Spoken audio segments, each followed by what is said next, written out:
Hi, welcome to the beautiful Greek island of Kos. This video is going to be a wee bit different to something that I would normally do because I've brought some old kit with me, and like most photographers we all like nice new shiny kit that we can play with all the latest gadgets and gizmos. In the past I have produced some videos where I've travelled to different locations and used a stripped down kit. I've done something similar this time, but I've gone back quite a few years. Aim was to come here and see just what older cameras are capable of. I brought with me a Fujifilm X100T. I brought the two conversion lenses with that. So one of them is a wide angle which takes it to 28mm field of view. The standard's a 35, and I've also got the telephoto converter which takes it to 50. I've used the 28mm a couple of times, but I've never used the 50. And I aim to get some more portraits of people as well. So I really restricted myself with the Fujifilm X Pro 2, along with a 56mm f1.2 lens. Now, don't worry about the tape on the lens hood. That's there for emergencies if you need to tape up something. The lens is absolutely fine.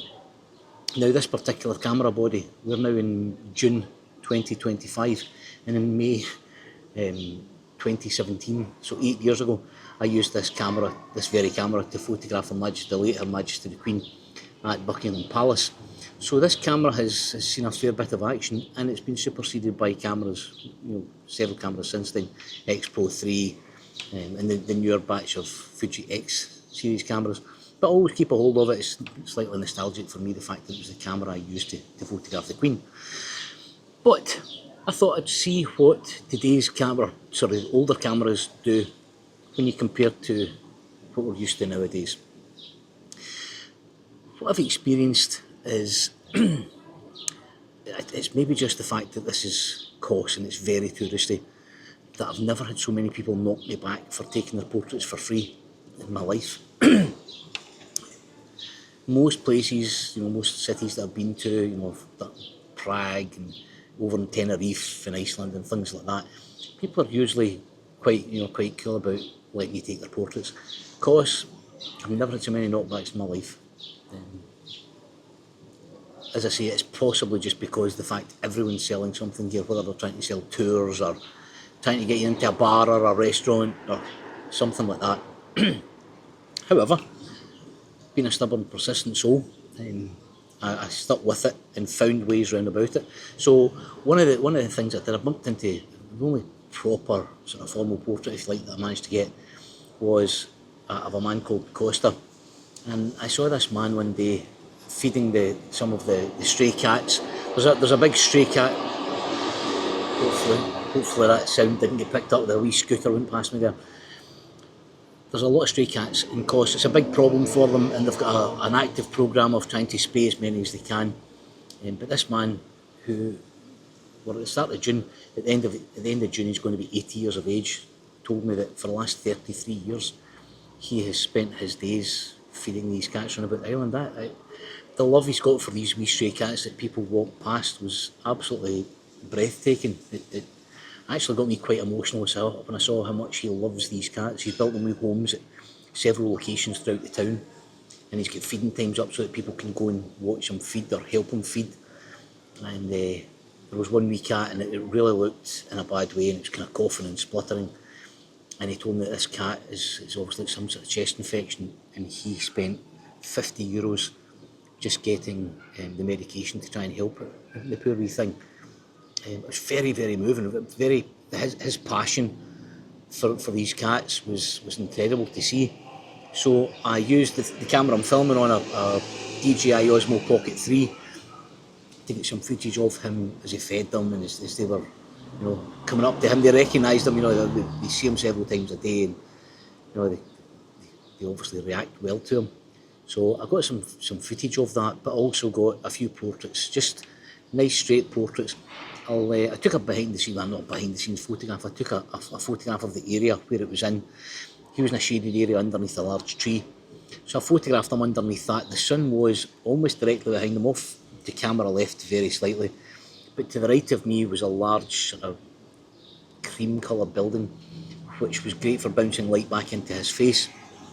I shot, as I say, the only lens I've got is the 56mm f1.2. I shot it wide open at f1.2, so the background just turned to mush. It was nice, just hearing the man talk about his passion for helping these wee animals, and hopefully that came out in the resulting shot. I also used my love for martial arts, and for those who don't know, I'm a second degree black belt in Taekwondo, with a couple of schools that I teach. So I found a kickboxing club quite close to where I'm staying. Approached them, asked them if I could come along and train, and if I could take some photographs of one of their classes. The guys were really, really accommodating. At the moment I'm training to compete in the World Championships in 7 weeks' time, and they were more than happy to help. But I sat in on one of their sessions where I got some photographs and some videos of the guys training. And again, I used the X100T and the X Pro 1. Now these cameras are older cameras, so the autofocus isn't as fast. The autofocus in the 56mm lens has never been fast. It's a portrait lens, it's not a sports lens. But what I did find was that as long as you've got patience and you can watch the rhythm of the fight, if you like, and time it, maybe because I'm a martial artist as well, that helped to anticipate some of the moves. But if you timed it right, you could get some really some good shots. The fact that the 56mm lens is sharp, wide open at f1.2, made all the difference as well. Again, with the X100T, it's got an f2 lens on it, so that was a wee bit slower, but still there's plenty of light about here.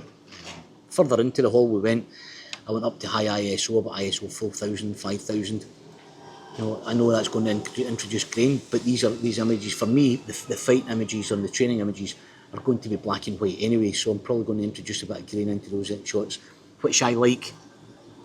So that wasn't a concern for me.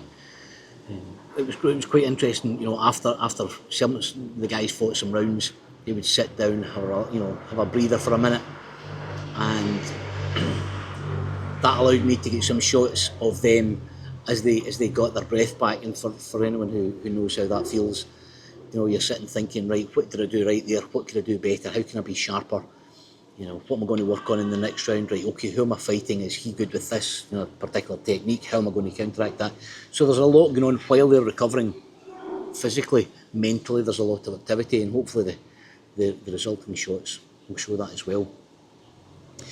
So to sum it up, and this is probably a kind of shortish video for me, to sum this up, are older cameras like X100T,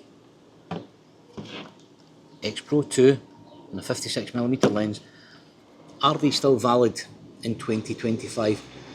And I've got to be honest, I think yes, as long as you understand the limitations of the cameras, you are skilled enough to work around them, or if you're not skilled enough to work around them, patient enough to practice and be able to work around them, I think they might not be as capable as modern cameras, but they're still very capable cameras in the hands of someone who knows what they're doing.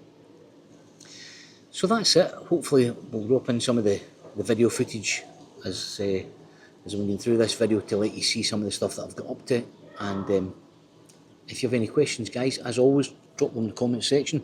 If you've liked the video, there will be more following, so feel free to like, subscribe and do all that good stuff. If you've got any questions, pop them in there and I will do my best to answer them as quickly as I possibly can. Till the next time, see you later.